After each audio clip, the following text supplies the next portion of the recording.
and take him out.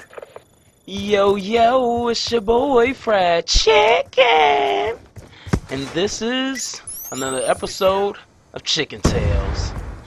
Chicken Tales, basically, a new series I started with Black Ops 2. I'm just telling you stories from my life, you know, funny, crazy stuff that I've experienced. But first, I'm gonna start off with the gameplay and kind of talk about what's going on here. Obviously, this is the MSMC. The most powerful SMG in the game, but how I like to run it is I like to run it with fast hands, and I want to kind of touch on fast hands a little bit, and also touch on the way I run this class on this map. So I'm actually running a smoke grenade and, you know, Simtex, but that smoke grenade is because I like to sit in the middle of this map. I love the middle of this map, and you'll see that on certain occasions where I'm just kind of hanging around the middle. And what I do is I like to gauge where the enemy is going to be based on where my team is. So see how my team is on this side? So I'm super comfortable with, you know, going back here because I know most likely the enemy is not spawning back here. And I'm just comfortable with sprinting around corners and stuff like that. And then I encounter an enemy. So that's how I like to run this setup on this map. Another thing I do with the smoke grenade is, since I like to hang out in the middle, there's choke points that lead up to the middle. And if the enemy is in those choke points and they're watching them, then as you're running towards the middle, guess what's gonna happen? You're gonna get shot. Somebody's gonna be head glitching behind something, and they're gonna kill you super easy. So you want to throw the smoke grenade and lead with that, so that they're not seeing you coming to the choke point. So I mean, really, that's how you want to play it. Now, kill streak setup wise, you see the spy plane or UAV, hunter killer, and then a warthog. And I mean, I just wanted to run the UAV because the UAV helps out so much with locating the enemy, especially if you're running a weapon unsilenced. The fact that I'm going to be drawing enemies toward me means that it's going to benefit me to see where their position are as they're approaching me to kill me, because obviously they see a red dot on their minimap, so they're going to come towards me, but since I have the UAV up, I'm going to see a red dot as well. So, alright, fast hands. I get killed so much in the process of throwing a grenade or a tactical equipment or something like that. I get killed a lot when I do that. So I like to use I like to use fast hands so I can get that equipment out so much quicker. Another thing is what you just saw there. Even if you rewind it like 10 to 15 seconds, you can swap weapons faster. So, and you can ready weapons even quicker. So when you pick up a weapon, it's like instantaneous. And then if you pick up a weapon and run around with it, when you swap, it's like you swap into a pistol. So that's another reason I like fast hands, because when I run out of ammo, I just, you know, quick swap and I'm good. So that's something to keep in mind if you decide to run that setup. Now, another thing about the Warthog. Dude, the Warthog is insane. First of all, the Warthog will allow you to target it with your, you know, whatever rocket you got, but you cannot shoot down the Warthog. I have yet to find anything that's able to shoot down the Warthog. So if anybody has any idea what can do that, definitely leave a comment down below. Let me know how to shoot down the Warthog, because I have no idea how to do it. But let's get into the story part of this. So,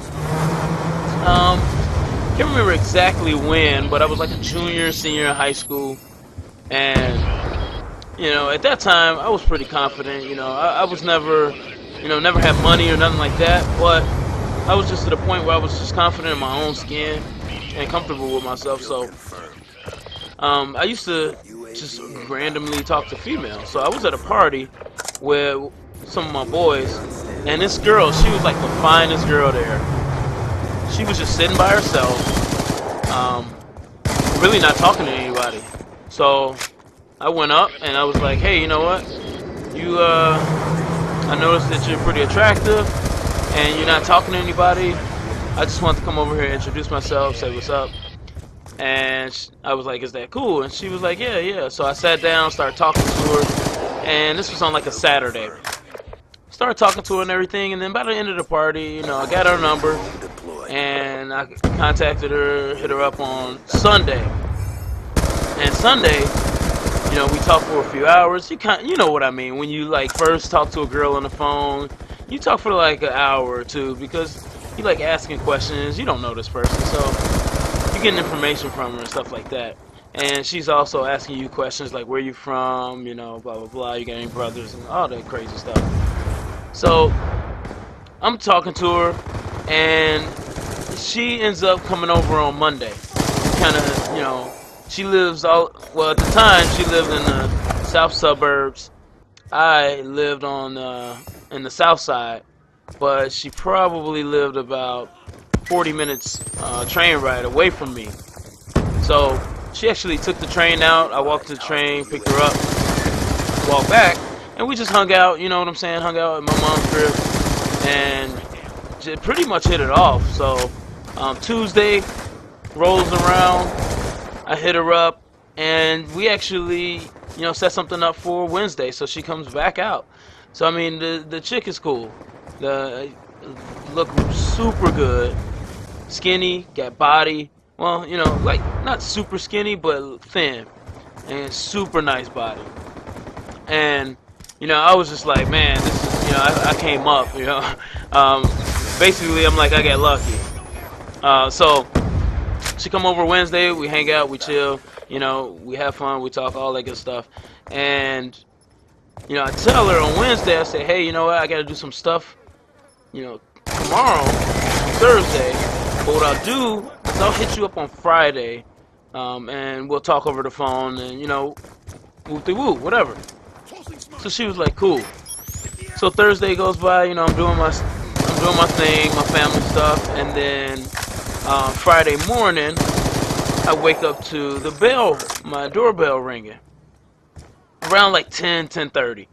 So I'm like waking up, and I plan to sleep in. It's summertime, by the way, so no school or anything like that. So I plan to sleep in, and you know, I get awakened by this doorbell like 10:30. So I go downstairs.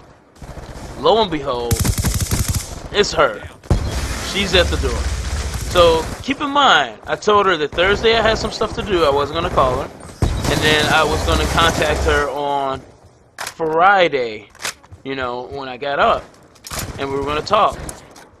And she actually came over Friday morning at 10:30. So I'm like, okay. You know, I'm not really, you know, I answered the door. I'm like, I'm not ready. You know, I actually woke up just now to the doorbell ringing. I told you I was going to hit you up, and I wasn't expecting you. So, you know, I'm not really ready to see you yet. And I mean, she was dressed and everything. So at this time, obviously, she either got a ride to my house or she took the train by herself and walked to my house without even telling me. So I'm like, you know, if you want to see me, you gotta wait till I get ready. You know, I gotta brush my teeth, wash my face, throw on some clothes, you know, make my room up and everything.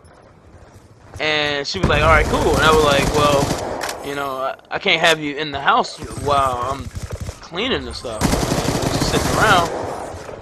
Like I said, I wasn't expecting you, so you're gonna have to wait out here on the porch. And she was like, all right.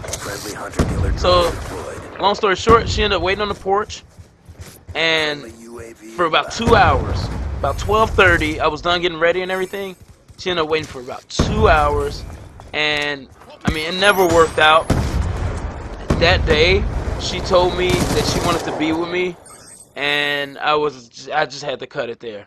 So it's been your boy Fried Chicken. Let me know what you think about the story. 53 and 7. Peace out.